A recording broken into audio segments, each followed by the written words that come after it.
ಕತ್ತೆಗೇನ್ ಗೊತ್ತು ಕಸ್ತೂರಿ ಪರಿಮಳ ಅನ್ನುವಂತಹ ಗಾದೆ ಮಾತನ್ನ ನೀವೆಲ್ಲ ಕೇಳಿರ್ತೀರ.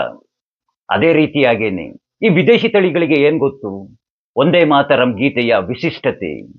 ಒಂದೇ ಮಾತರಂ ಗೀತೆ ಅದೊಂದು ಕೇವಲ ಗೀತೆಯಲ್ಲ. ಸ್ವತಂತ್ರದ ಕಿಚ್ಚನ್ನ ಹಚ್ಚಿದಂತಹ ಗೀತೆ. ಸ್ವತಂತ್ರ ಹೋರಾಟಗಾರರನ್ನ ಬಡಿದೆಬ್ಬಿಸಿದಂತಹ ಗೀತೆ. ಸ್ವತಂತ್ರ ಹೋರಾಟಗಾರರನ್ನ ಹುರಿದುಂಬಿಸುತ್ತಿದ್ದಂತಹ ಗೀತೆ. ಯಾವ ಗೀತೆಯನ್ನ ಕೇಳಿಸಿಕೊಂಡ್ರೆ ಬ್ರಿಟಿಷರ ಎದೆಯಲ್ಲಿ ನಡುಕ ಉಂಟಾಗ್ತಾ ಇತ್ತು ಅದೇ ಒಂದೇ ಮಾತರಂ ಗೀತೆ. ಕ್ರಾಂತಿಕಾರಿಗಳ ಗೀತೆ, ಈ ನಮ್ಮ ದೇಶದ ಮೊದಲ ರಾಷ್ಟ್ರಗೀತೆ.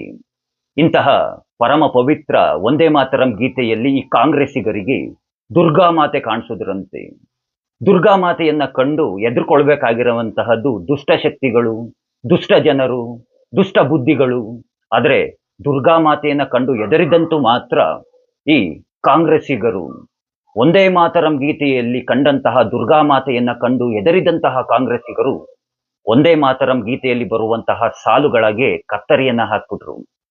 ನರೇಂದ್ರ ಮೋದಿಯವರು ಒಂದೇ ಮಾತರಂ ಗೀತೆಗೆ ಸಲ್ಲಬೇಕಾದಂತಹ ಸಕಲ ಎಲ್ಲ ರೀತಿಯಾದಂತಹ ಗೌರವಗಳನ್ನ ಸಲ್ಲಿಸಿದ್ರು. ಎಲ್ಲಾ ಚರಣಗಳನ್ನ ಕಡ್ಡಾಯವಾಗಿ ಹಾಡುವಂತೆ ಆದೇಶವನ್ನ ಸಹ ಹೊರಡಿಸಿದ್ರು. ಈ ಬಾರಿಯ ಅಂದ್ರೆ 2026ರ ಸ್ವತಂತ್ರ ದಿನಾಚರಣೆ ಅಂಗವಾಗಿ ಧ್ವಜಾರೋಹಣದ ಸಮಯದಲ್ಲಿ ಒಂದೇ ಮಾತರಂ ಗೀತೆಯನ್ನ ಹಾಕ್ತಾರೆ. ಆ ಒಂದೇ ಮಾತರಂ ಗೀತೆಯನ್ನ ಕೇಳಿಸಿಕೊಂಡಂತಹ ಈ ವಿದೇಶಿ ತಳಿ ಅಂದ್ರೆ ಆಂಟೋನಿ ಮೈನೋ ಹಾಗೆ ವಿದೇಶಿ ಗರ್ಭ ಸಂಜಾತ. ಅದೇ ಕಣ್ರಿ, ವಿದೇಶಿ ತಳಿ ಅಂದ್ರೆ ವಿದೇಶಿ ಆಂಟೋನಿ ಮೈನೋ ಅಂತಂದ್ರೆ ಸೋನಿಯಾ ಗಾಂಧಿ, ಭಾರತದ ಸೊಸೆ. ಆಕೆಗೆ ಜನಿಸಿರುವಂತಹ ರಾಹುಲ್ ಗಾಂಧಿ ಈ ಒಂದೇ ಮಾತರಂ ಗೀತೆಯನ್ನ ಕೇಳಿಸ್ಕೊಳ್ತಾ ಇದ್ದ ಹಾಗೆ ಮೈ ತುಂಬ ಉರಿಯನ್ನ ಉಂಟು ಮಾಡ್ಕೊಂಡ್ಬಿಡ್ತಾರೆ. ಕೋಪಗೊಂಡಂತಹ ಸೋನಿಯಾ ಗಾಂಧಿ ಅವರ ಕಾರ್ಯಕರ್ತರನ್ನ ಕರೆದು ಒಂದೇ ಮಾತರಂ ಗೀತೆಯನ್ನ ನಿಲ್ಲಿಸುವಂತೆ ಆದೇಶವನ್ನ ಸಹ ಹೊರಡಿಸ್ತಾರೆ. ನೋಡಿ, ಇದು ದೇಶಭಕ್ತಿ ಅಂತಂದ್ರೆ, ರಾಷ್ಟ್ರಭಕ್ತಿ ಅಂತಂದ್ರೆ ಇಂಥವ್ರನ್ನ ನೋಡಿ ಕಲ್ತ್ಕೊಳ್ಬೇಕು. ಇವ್ರುಗಳು ಮಾತೆತ್ತಿದ್ರೆ ಸಂವಿಧಾನ ಸಂವಿಧಾನ ಸಂವಿಧಾನ ಅಂತ ಬಾಯಿ ತುಂಬ ಬಡ್ಕೊಳ್ತಾ ಇರ್ತಾರೆ. ತಲೆಯಲ್ಲಿ ಪ್ರಜ್ಞೆ ಬೇಡವಾ? ರಾಷ್ಟ್ರಗೀತೆಗೆ ಯಾವ ರೀತಿಯಾದಂತಹ ಗೌರವವನ್ನು ಸಲ್ಲಿಸಬೇಕು ಅಂತ. ಅದೆಲ್ಲ ಹೋಗ್ಲಿ, ಅವರೇನೋ ವಿದೇಶಿಗರು. ಮಲ್ಲಿಕಾರ್ಜುನ ಖರ್ಗೆ ಅವರು ಈ ನೆಲದಲ್ಲಿ ಹುಟ್ಟಿರುವಂತವರು, ಕಾಂಗ್ರೆಸ್ಸಿನ ಹಿರಿಯ ನಾಯಕರು, ಕಾಂಗ್ರೆಸ್ಸಿನ ಅಧ್ಯಕ್ಷರು, ರಾಷ್ಟ್ರೀಯ ಅಧ್ಯಕ್ಷರು. ಹೇಳ್ಬೋದಾಗಿತ್ತಲ್ವಾ ಪಕ್ಕದಲ್ಲೇನೆ, ಯಾಕೆ ಹೇಳಲಿಲ್ಲ ಅಂತ. ಎಲ್ಲಿಂದ ಹೇಳ್ತಾರೆ ಬಿಡಿ, ಏನು ಮಾಡೋದಕ್ಕೆ ಆಗೋದಿಲ್ಲ. ಇಂಥವ್ರಿಗೆಲ್ಲ ರಾಷ್ಟ್ರಭಕ್ತಿ, ರಾಷ್ಟ್ರಪ್ರೇಮ ಎಲ್ಲಿಂದ ಬರುತ್ತೆ? ಇವ್ರಿಗೆ ಈ ನೆಲದ ಸಂಸ್ಕೃತಿ ಏನು, ಈ ನೆಲದ ಆಚಾರ ಏನು, ವಿಚಾರ ಏನು, ಸಂಪ್ರದಾಯಗಳೇನು, ಈ ನೆಲದ ಗಂಧ ಗಾಳಿಯನ್ನೇ ಏನು ಅಂತಾನೆ ಗೊತ್ತಿಲ್ಲ. ಹೀಗಿರುವಾಗ ಈ ನೆಲದ ಮೇಲೆ ಹೇಗೆ ಭಕ್ತಿ ಹುಟ್ಟುತ್ತೆ? ಈ ನೆಲದ ಮೇಲೆ ಹೇಗೆ ಪ್ರೇಮ ಅನ್ನೋದು ಉಕ್ಕುತ್ತೆ? ಇಂಥವ್ರಿಗೆಲ್ಲ ಯಾವುದೇ ರೀತಿಯಾದಂತಹ ದೇಶ ಪ್ರೇಮ, ದೇಶಭಕ್ತಿ ಯಾವುದೂ ಸಹ ಇರೋದಿಲ್ಲ. ಇವ್ರಿಗೆಲ್ಲ ಬೇಕಾಗಿರುವಂತಹದ್ದು ಕೇವಲ ಆಡಳಿತ, ಆಡಳಿತ ಅಷ್ಟೇನೆ. ಇವರು ಕೇವಲ ಒಂದೇ ಮಾತರಂ ಗೀತೆಗೆ ಅಪಮಾನವನ್ನ ಮಾಡಲಿಲ್ಲ. ಸ್ವತಂತ್ರಕ್ಕಾಗಿ ಬಲಿದಾನಗೈದಂತಹ ಲಕ್ಷಾಂತರ ಹೋರಾಟಗಾರರಿಗೆ ಅವಮಾನವನ್ನ ಮಾಡಿದ್ದಾರೆ ಇವತ್ತು. ಇಂಥವರು ಸ್ವತಂತ್ರದ ಬಗ್ಗೆ ಮಾತನಾಡ್ತಾರೆ, ಸ್ವತಂತ್ರವನ್ನ ತಂದುಕೊಟ್ಟೆ ಅಂತ ಹೇಳ್ತಾರೆ. ಯಾವ ಸೀಮೆ ಸ್ವತಂತ್ರವನ್ನ ತಂದುಕೊಟ್ರು ಈ ಕಾಂಗ್ರೆಸ್ ಪಕ್ಷದವರು? ಬರೀ ಎಲ್ಲ ಸುಳ್ಳುಗಳು.